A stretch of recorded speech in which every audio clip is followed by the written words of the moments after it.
तो क्वेश्चन कह रहा है example 12.6 a wire of given material having length L and area of cross section A has a resistance 4 ohm. What would be the resistance of the another wire of same material having length L/2 and cross section area 2A? देखो इसने बोला है, ठीक है, कि एक wire है, ठीक है, दो जगह यूज किया गया है, ठीक है, लेकिन सेम मटेरियल का बना हुआ है, सेम मटेरियल का बना हुआ है, हमें ये ध्यान देना है एग्जांपल 12.6 में सेम मटेरियल में है, ठीक है। तो इसने बोला है कि भाई लेंथ कितनी है, तो लेंथ दी है L, ठीक है। एरिया ऑफ क्रॉस सेक्शन, तो एरिया में दिया हुआ है A, ठीक है, और रेजिस्टेंस जो है वो दिया है 4 ओम। अब इसने बोला है कि जो अगला वायर है इसी मटेरियल का बना हुआ, उसकी लेंथ L/2 है, area of cross section double है, ठीक है, तो रेजिस्टेंस कितना होगा फाइंड आउट करो, ठीक है। तो भाई एक बात याद रखना, मैंने कल भी पढ़ाया था और जब बताया था कि सेम मटेरियल हो ना, ठीक है, तो दोनों में कॉमन जो होता है, कॉमन या सेम जो चीज रहती है, ठीक है, उसे अपन बोलते हैं रेजिस्टिविटी, ठीक है, कि रेजिस्टिविटी जो होती है उस मटेरियल की हमेशा सेम रहेगी। तो हम रेजिस्टिविटी निकाल लेते हैं, ठीक है। तो रेजिस्टिविटी का फॉर्मूला हो जाएगा R into A by L, R into A by L, ये निकाल लेते हैं। तो rho is equal to R है हमारा 4, A का A, L का L, ये फर्स्ट इक्वेशन, ठीक है। सेम रो यहाँ निकालेंगे तो यहाँ हो जाएगा R की जगह R इंटू A की जगह ट्वाइस ऑफ A और L की जगह L/2, ठीक है, ये L/2 है, रेसिप्रोकल करेंगे इसका, तो rho is equal to R into 2A into 2 by L, ठीक है। तो रो इज इक्वल टू आ जाएगा 2 2 जा 4, तो R into 4A bye L, ये आ गई, ये सेकेंड इक्वेशन। दोनों में रेजिस्टिविटी सेम है, ठीक है, तो बाय 1 एंड 2 दोनों में रेजिस्टिविटी सेम है, तो ये 4 इंटू A अपॉन में L जो है वो R into 4A upon L के इक्वल हो जाएगा, क्योंकि दोनों सेम है। रेजिस्टिविटी ये भी, यहाँ भी रो है और यहाँ पे भी रो है, दोनों के सेम है, ठीक है। तो L से L, A से A और 4 से ये 4 कट जाएगा 1 टाइम, ठीक है। तो ये रेजिस्टेंस कितना आया, 1 ओम आया, ठीक है। तो कितने गुना कम हो गया, ठीक है, तो पहले था 4, अब है 1, ठीक है, तो ये 4 टाइम्स डिक्रीज हो गया है, ठीक है, 4 टाइम्स डिक्रीज हुआ है, ठीक है। आगे चलते हैं, अब कुछ क्वेश्चंस हैं। तो इसकी रेजिस्टेंस 1 ओम हो गई बेटा, ठीक है। अब देखो कुछ क्वेश्चंस है, इसने कहा है कि भाई on what factors does the resistance of a conductor depend. तो मैंने बताया था कि रेजिस्टेंस किसी भी कंडक्टर का लेंथ, एरिया, क्रॉस सेक्शन और उसके वायर के नेचर पर डिपेंड करता है, ठीक है।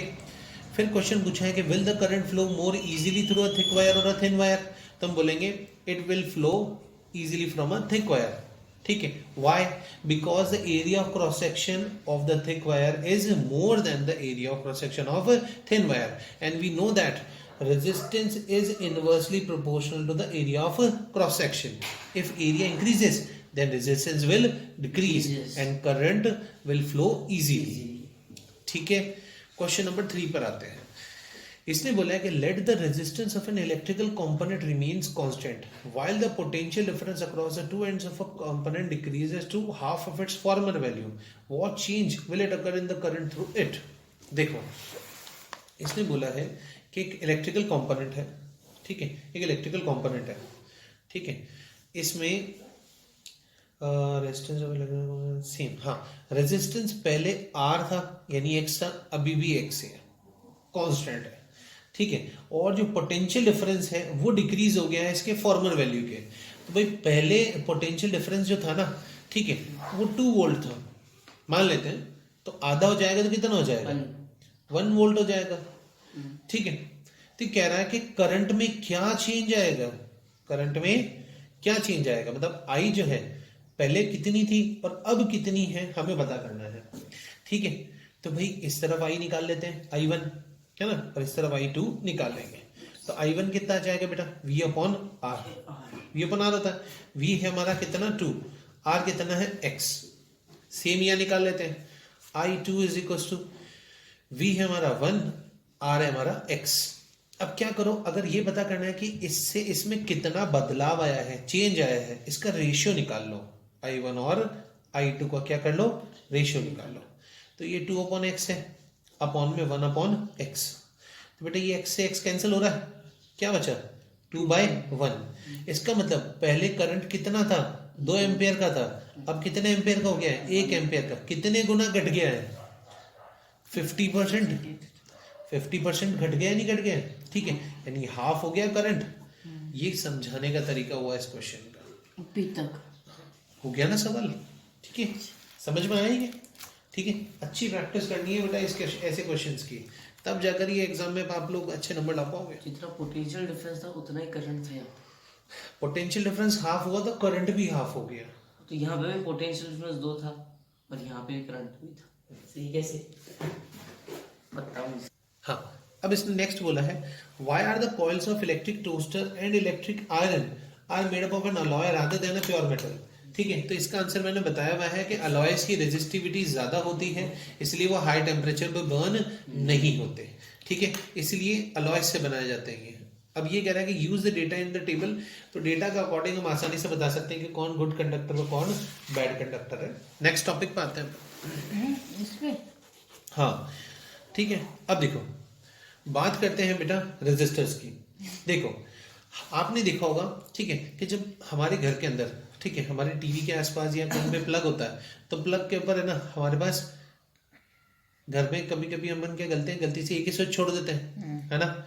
और हम अब यहाँ पर एक सेंटर टेबल ले आए हैं, हमें यहाँ पे हमें पीसी का भी इसमें लगाना है, ठीक है, हमें सीपीयू का भी इसी में लगाना है, ठीक है।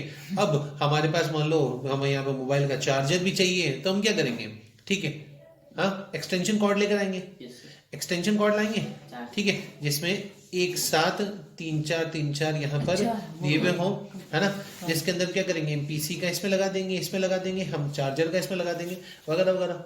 तो हुआ क्या, हमने एक सिंगल वायर में पीसी, सीपीयू और चार्जर को जोड़ा, सिंगल वायर में जोड़ा ना।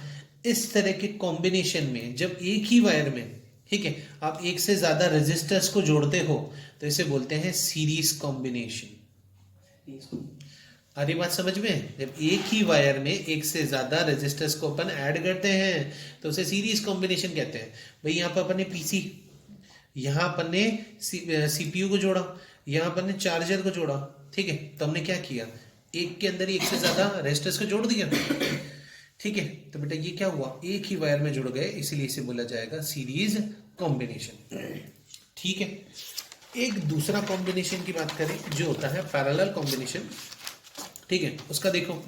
तो ये पैरेलल कॉम्बिनेशन क्या होता है, तो जैसे भाई हमारे घर के अंदर वायर आता है मीटर से, ठीक है, अब ये हमारा रूम नंबर 1, रूम नंबर 2 और रूम नंबर 3, हमने तीनों के अंदर डिफरेंट वायर की मदद से करंट को भेजा, ठीक है। तो इससे फायदा क्या होगा, अब वो भी देखना। अब जैसे मान लेते हैं करंट इधर आया, ठीक है, अब वहां क्या, यहां पर बल्ब फ्यूज हो गया, यहां पर बल्ब लगा हुआ है और ये फ्यूज हो गया। फ्यूज होने की वजह से यहां क्या होगा, सर्किट ब्रेक हो जाएगा, तो करंट आगे फ्लो करेगा कि यहां से नहीं करेगा, लेकिन करंट यहां पर तो फ्लो करेगा, यहां पे तो फ्लो करेगा, ठीक है। अब हम आते हैं हमारे पिछले कॉम्बिनेशन में, सीरीज वाले में। अब यहां पर हमने क्या लगा रखा था, पीसी, यहां हमने लगा रखा था सीपीयू, यहां पे चार्जर। अब मान लेते हैं मैंने क्या किया, पीसी का हटा के यहां लगा दिया, ठीक है, और यहां पे मुझे रोशनी चाहिए थी तो मैंने टेबल लैंप लगा दी, ठीक है ना, टेबल लैंप लगा दी। हुआ क्या, ज्यादा करंट की वजह से यहां पर एकदम से, ठीक है, ये फ्यूज हो गया, ठीक है, तो यहाँ पे ये क्या होगा, ये ब्रेक हो जाएगा, तो बेटा मेरा पीसी भी बंद हो जाएगा, मेरा सीपीयू भी बंद हो जाएगा, ठीक है।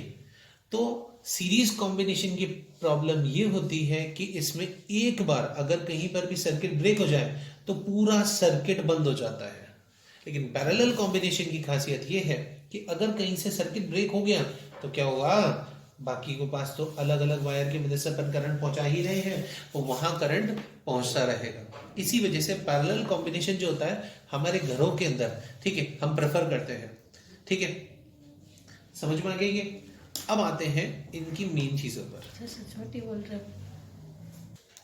स्टार्ट करते हैं। अब देखो आगे की बात, अब देखो किस तरीके से आपको है ना सर्किट बनाना है। तो देखो सीरीज में जब सर्किट बनाओगे, ठीक है, तो ये सिंगल वायर, ठीक है, इसके अंदर रेजिस्टेंस 1 2 3, ठीक है। आप चाहो तो 2 लगा लो, चाहो तो 3 लगा लो, लेकिन देखो 2 3 लगाने से क्या होता है, दिखता रहता है कि भाई आपने इसके अंदर लगाया। हाँ, यहाँ पर लगा लो एमीटर, ठीक है। अब यहाँ से ले लो बैटरी, ठीक है, कैपिटल स्मॉल, और फिर इसके अंदर की और इसको इससे कनेक्ट कर दो, ठीक है। अब इसके अंदर यहाँ पर एच लगाना है अपने को, ठीक है। बड़ी है तो छोटी, फिर बड़ी लाइन, छोटी, फिर बड़ी लाइन, छोटी बड़ी लाइन, ये बैटरी हो गई हमारी, बैटरी की कॉम्बिनेशन। ये की ऑन कर दी ताकि करंट फ्लो कर सके, ठीक है। अब यहाँ पर डॉट लगाओ, ठीक है, इससे पता पड़ेगा कि ये रजिस्टर एक दूसरे से ज्वाइंट हुए हुए हैं तार छील कर, ठीक है। और यहाँ से यहाँ लगा दो वोल्ट मीटर, ठीक है। ये पॉजिटिव इसका, ये नेगेटिव, ठीक है, एमीटर का, ठीक है, ये पॉजिटिव ये नेगेटिव, ठीक है, और ये बैटरी का पॉजिटिव और नेगेटिव। आपको ये ध्यान रखना है, इसका पॉजिटिव इस तरफ से इसके पॉजिटिव से मिले, और इसका नेगेटिव इस तरफ से इसके नेगेटिव से मिले, इसका नेगेटिव इधर से, इसका पॉजिटिव इधर से, तो पॉजिटिव से पॉजिटिव, नेगेटिव से नेगेटिव हो गया, ठीक है। देखो अब एक बात ध्यान रखना, सीरीज कॉम्बिनेशन में करंट जो होता है हर रेजिस्टर को सेम मिलता है। क्यों भाई, एक ही वायर है, ठीक है, तो करंट का अमाउंट चेंज नहीं होगा, सबको सेम ही करंट मिलता रहेगा, ठीक है। लेकिन बैटरी जो है इसका मुंह पहले इसके, फिर उसके बाद इससे, फिर इसके बाद इससे मिल रहा है, ठीक है। तो हो क्या रहा है, अलग अलग पोटेंशियल डिफरेंस इनको मिलेगी, यानी पोटेंशियल डिफरेंस सबके पास बट जाएगी, या फिर कहोगे तो वोल्टेज इन सबके पास डिवाइड होकर मिलेगी, ठीक है। तो अगर मैं इस तरीके से इसके अंदर टोटल पोटेंशियल डिफरेंस लूँ तो V इज इक्वल टू क्या होगा, IR होगा। ये हमारा ओम्स लॉ से फॉर्मूला बनता है, ठीक है। तो V1 कितना होगा, IR1, V2 कितना होगा, और ये हो गया हमारा IR3, तीनों ले लिए। अब हम जानते हैं भाई अगर मुझे टोटल पोटेंशियल डिफरेंस निकालनी है तो मुझे V1 V2 और V3 को ऐड करना होगा, ठीक है। ये V किसके इक्वल है, IR के, तो इसकी जगह लिखते हैं IR। V1 किसके इक्वल है, IR1 के, ये है IR2 के, ये है IR3 के, तो यहाँ तो IR ही रहने देंगे।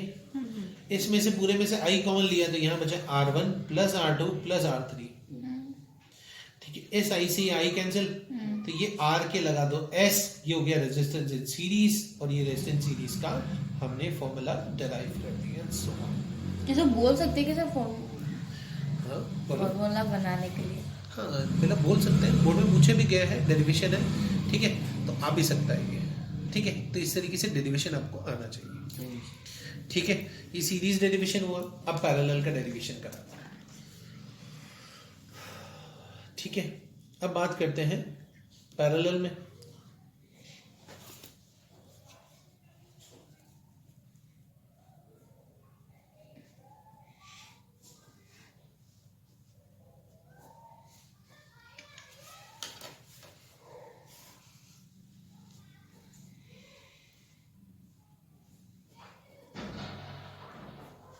फिर से वही पॉजिटिव नेगेटिव, एमीटर में पॉजिटिव नेगेटिव की, ये पॉजिटिव नेगेटिव, ठीक है।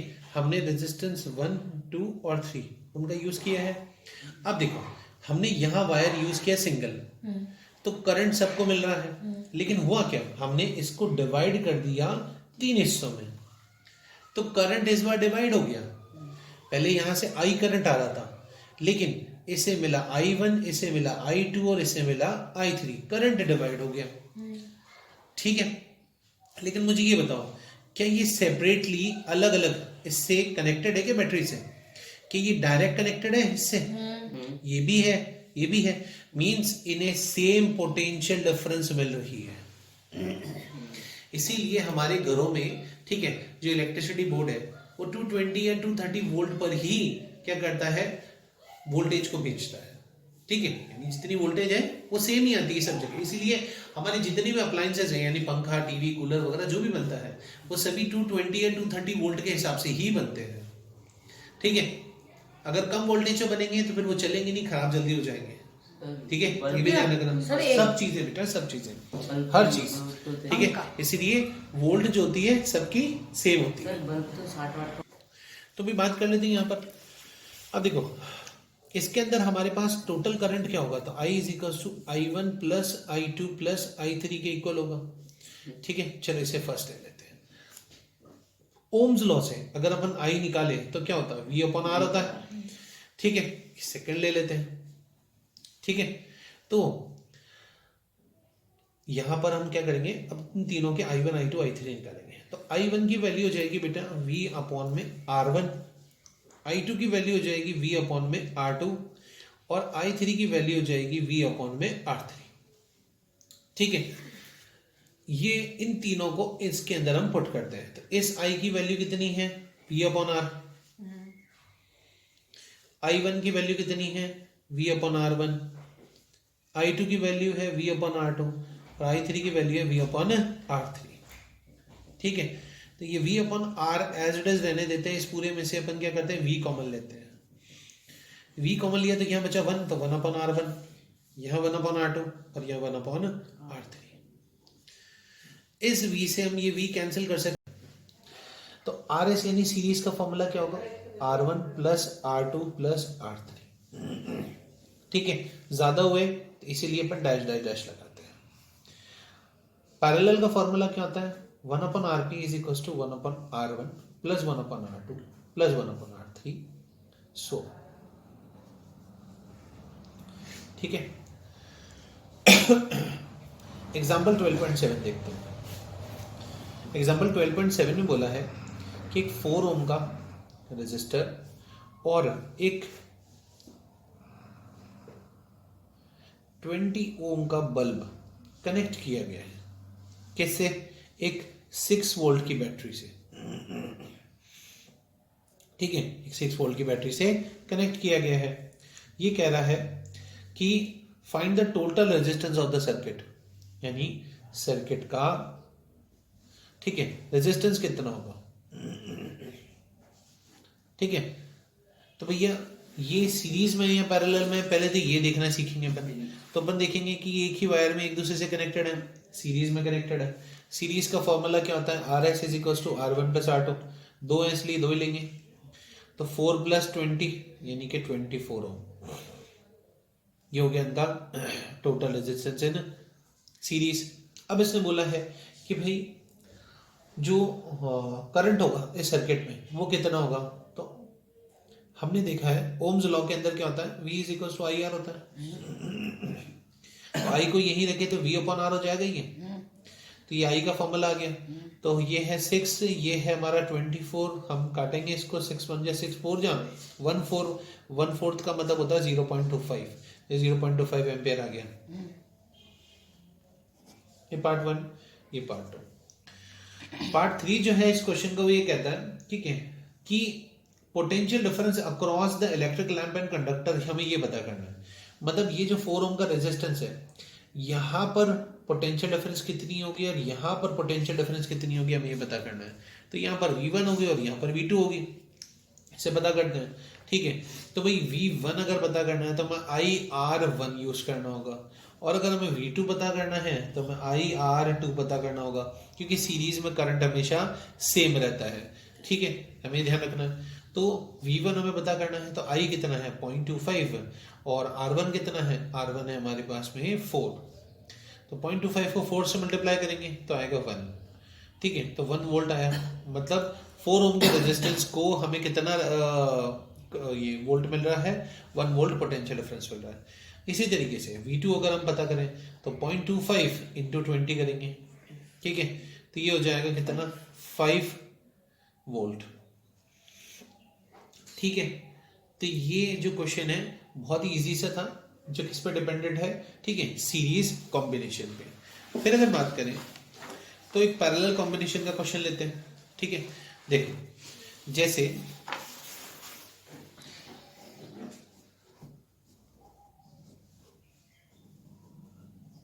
ये हमने इसका फिगर बना लेते हैं। एग्जांपल 12.9 है इसका ये। ठीक है, अब देखो यहाँ इसकी बैटरी लगी हुई है। अब देखो R1 R2 ये हमें दिए हैं 10 और 40 ओम के। R3 R4 एंड R5 ये हमें दिए हैं 30, 20 एंड 60 ओम के। ठीक है, अब इसने कहा है कि भाई इसका रेजिस्टेंस पता करो, टोटल रेजिस्टेंस क्या होगा। ठीक है, अब एक चीज ध्यान से समझना, आपको सीरीज और पैरेलल जो होता है ना उसका बहुत ही ध्यानपूर्वक मतलब आपको पहचानना होता है। अब जैसे यहां देखें पहले वाले हिस्से में, तो ये दोनों जो हैं एक दूसरे के पैरेलल हैं। पैरेलल पता करने का मतलब यूं नहीं होता कि ये इसके आमने सामने है। ठीक है, इस तरह से अगर आप लोग ध्यान रखोगे तो वो गलत हो जाएगा। ठीक है, आमने सामने होना ही पैरेलल नहीं होता है। यहां से करंट आ रहा है, अगर करंट को अगर दो डायरेक्शन मिले जाने के लिए, ठीक है, तो वो पैरेलल कॉम्बिनेशन बनता है। ठीक है, ये ध्यान रखना। तो यहां मिल रहा है, तो R1 और R2 जो है वो एक दूसरे के पैरेलल है। फिर अगर बात करें, यहां बैटरी लगी हुई है, ठीक है, फिर यहां पर फिर से यहां पर हमें 3 रेजिस्टेंस दिए हुए हैं। तो यहाँ R3, R4 और R5 जो हैं अब एक दूसरे के पैरेलल है। एक बार चेक कर लेते हैं, तो यहां से करंट यहाँ यहाँ और यहाँ 3 डायरेक्शन में जा रहा है, मींस ये भी पैरेलल है। तो हमें दोनों तरफ पैरेलल सॉल्व करना होगा। तो 1/RP1 यानी इसके लिए निकालेंगे RP1 और इसके लिए निकालेंगे RP2 निकालेंगे। तो 1/RP1 is equal to 1/R1 plus 1/R2।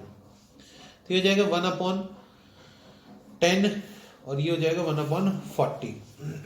ठीक है, तो ये हो जाएगा एलसीएम हो गया इनका 40। तो 10 4 जा 40 और 40 को 1 से, तो ये 4 + 1 यानी कि 5/40। 5 से 1, 5 से 8 टाइम्स।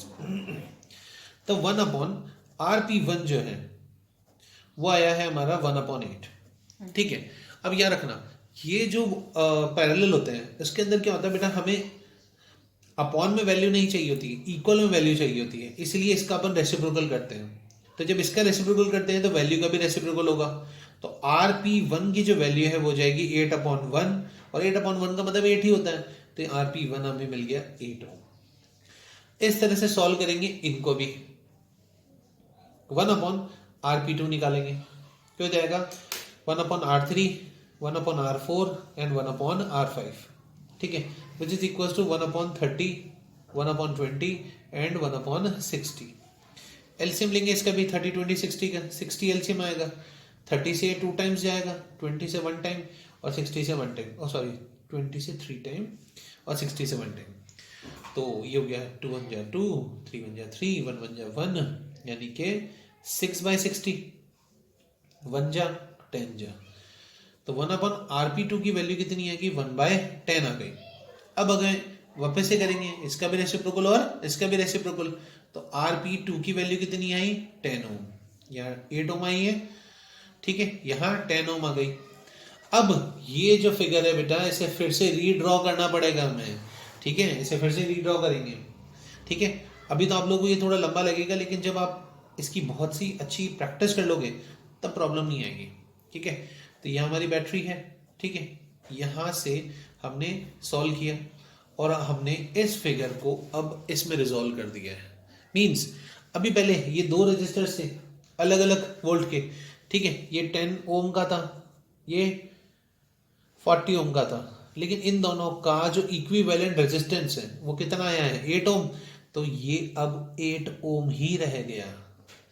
ठीक है, इसका हमने निकाला इन तीनों का कितना आया, 10 ओम। तो इनका 10 ओम ही रह गया। अब ध्यान से देखो ये पैरेलल है या सीरीज है, सीरीज है। नहीं पैरेलल है ये सीरीज नहीं, पर ये अलग का हो रही है। इधर ध्यान से देखो, यहां से करंट गया, इसको मिला, क्या करंट किसी दूसरे डायरेक्शन में गया, नहीं, एक ही वायर में चल रहा है। मींस अब ये सीरीज हो चुका है। तो इसीलिए बेटा जब सीरीज और पैरेलल के क्वेश्चन आए तो आप लोगों को बड़े ही ध्यान से इनके फिगर्स को रिजॉल्व करना पड़ेगा। मतलब एक को सॉल्व करो उसको सिंगल कर दो, तीनों को सॉल्व करो सिंगल कर दो, फिर चेक करो करंट की डायरेक्शन बदली क्या, नहीं बदली, सीरीज है। तो बेटा अब अपन निकालेंगे RS, हो जाएगा R1 प्लस R2, ये हो जाएगा RP1 और ये RP2। तो ये है 8 ओम का, ये है 10 ओम का, तो ये 18 ओम। अब इस पूरे सर्किट का जो रेजिस्टेंस है वो कितना है, 18 ओम है। ठीक है, बताओ समझ में आया क्या? अब भाई अपन ने इक्विवेलेंट रेजिस्टेंस तो निकाल लिया है ना, तो इक्विवेलेंट रेजिस्टेंस जो आया है वो हमारा आया है 18 ओम। ठीक है, इतना तो आ गया। ठीक है, अब इसका जो बी पार्ट है वो ये कह रहा है कि सर इसमें करंट निकालो। तो करंट का फॉर्मूला क्या होता है, I is equal to V upon R. ठीक है, तो वी जो है, वी कितना है हमारा, वी हमारा 12 वोल्ट की बैटरी है। आर जो है वो कितना है हमारा 18 ओम है। ओके, तो भाई ये मिल गया हमें। अब इसको काट देते हैं, 6 2 जा 6 3 जा 2/3 का मतलब होता है 0.666, इस तरह से डिवाइड हो गई है। तो इसको आप राउंड ऑफ करके 0.67 एम्पियर ले लेंगे, ये आपका करंट आ गया। ठीक है, कल मैंने आप लोगों को सीरीज और पैरेलल का जो डिफरेंस था वो समझा दिया था। ठीक है, कि कहाँ पर किसको यूज करना चाहिए, कहाँ पर किसको यूज नहीं करना चाहिए। ठीक है, तो वही चीज आपको इसको प्रॉपर्ली याद रखनी है। ठीक है, इसमें पूछ सकते हैं डिफरेंस के तौर पर। अब आते हैं हम आगे के क्वेश्चंस पर। ठीक है, क्वेश्चंस की बात करते हैं। ठीक है, अब पहला क्वेश्चन देखो। ठीक है, पहला क्वेश्चन अगर बात करें तो इसने बोला है कि जज the equivalent resistance when the following are connected in parallel, यानी 1 ओम का और 10⁻6 ओम का रेजिस्टर अगर अपन पैरेलल करें, ठीक है, तो इसे सॉल्व करने के बाद क्या आंसर आएगा। और 1 ओम का 10⁻3 ओम का और 10⁻6 ओम का रेजिस्टर अगर कनेक्ट करें तब क्या आंसर आएगा। तो चेक करते देखो, तो बड़ा ही सिंपल सा क्वेश्चन है। अगर देखो, अगर मैं 1 ओम के और 10⁻6 ओम के रेजिस्टेंस को अगर मैं कनेक्ट करूं तब क्या होगा। तो देखो, पैरेलल में कनेक्ट करना है तो 1/Rp is equal to 1/R1 plus 1/R2 हो जाएगा। तो भाई ये 1/1 हो जाएगा प्लस 1/10⁻6 हो जाएगा। एलसीएम लेंगे तो भाई इन दोनों का एलसीएम 10⁻6 ही आएगा। ठीक है, तो ये इधर चला जाएगा, इसको 1 से मल्टीप्लाई करेंगे। ठीक है, तो कितनी वैल्यू आएगी, 10⁻6 प्लस 1/10⁻6 ही रहेगी। ये 1/Rp की वैल्यू होगी। अब मैंने क्या कहा था, अगर हम इसे ऊपर ले जाएंगे तो इसका ये भी ऊपर जाएगा, ये नीचे आएगा, रेसिप्रोकल हो जाएगा। तो आरपी की वैल्यू कितनी हो जाएगी, 10⁻6 अपॉन 10⁻6 प्लस 1। अब थोड़ा ध्यान से देखो, अब एक चीज समझाता हूँ। ठीक है, बहुत ही बेहतरीन। ठीक है, डिवीजन में बहुत काम आ सकती है आप लोगों के। देखो, अगर आपके सामने 3 है और 3 को अगर मैं 3 से डिवाइड दूं तो वैल्यू हमेशा 1 आएगी।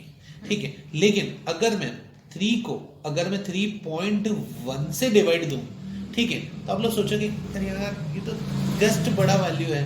ठीक है, तो इससे डिवाइड कैसे देंगे, तो अब दुगना ही हो जाएगा। तो बस बेटा थोड़ा सा ही इसे छोटा कर दो। 1 से छोटी वैल्यू क्या होती है, 0.9 होती है, और इसे काट दो, बिल्कुल आंसर सही आएगा।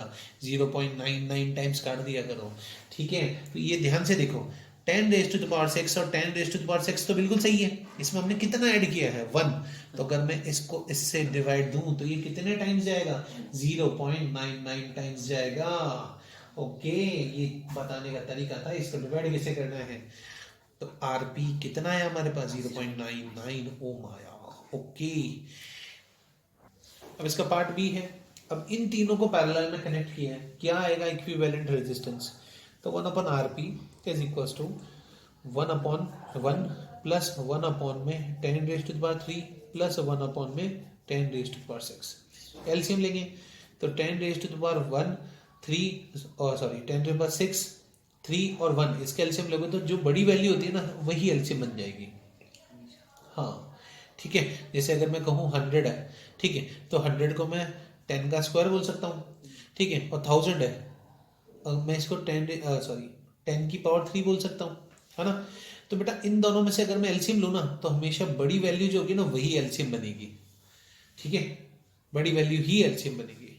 तो यहाँ पर इन तीनों में से ये बड़ी एलसीएम है। ठीक है, तो ये ऊपर चला जाएगा 10⁻6, ये जाएगा 10⁻3 और ये आ जाएगा 1। तो हमारे पास में, ठीक है, अगर मैं इसे प्रॉपर खोलने की कोशिश करूँ तो ये कितना है, ठीक है, 3 4 5 6, ये है 1000, ये कितना है 1, ये है 1 2 3 4 5 6, ये कुछ हमारे पास वैल्यूज है। अगर मैं इसका रेसिप्रोकल करूंगा तो ये तो ऊपर चला जाएगा, है ना। ठीक है, ये आ गया। अब इन्हें ऐड करते हैं तो कितना आएगा भाई, ठीक है, यहाँ आएगा 1, यहाँ 0, ठीक है, यहाँ 1, यहाँ ये हो गया 0 0, फिर 1, ठीक है, 1 2 3 4, फिर 0 0 1, ये वैल्यू आ गई। अब देखो इसको इससे डिवाइड देंगे, ठीक है। अब ये इससे कितनी बड़ी वैल्यू हो चुकी है, तकरीबन 1000, है ना, 1000 बढ़ गया है वैल्यू। तो आप इसमें जब डिवाइड दोगे तो आपको याद रखना है कि ये भी डिवाइड जाएगा, लेकिन ये जाएगा 0.98 या 97 टाइम्स के आसपास, ठीक है। तो हम इसे, इसका आंसर कितना आएगा 0.97, तो ये हमारा कितना आ जाएगा वैल्यू 0.97 ओम आ जाएगा। ओके,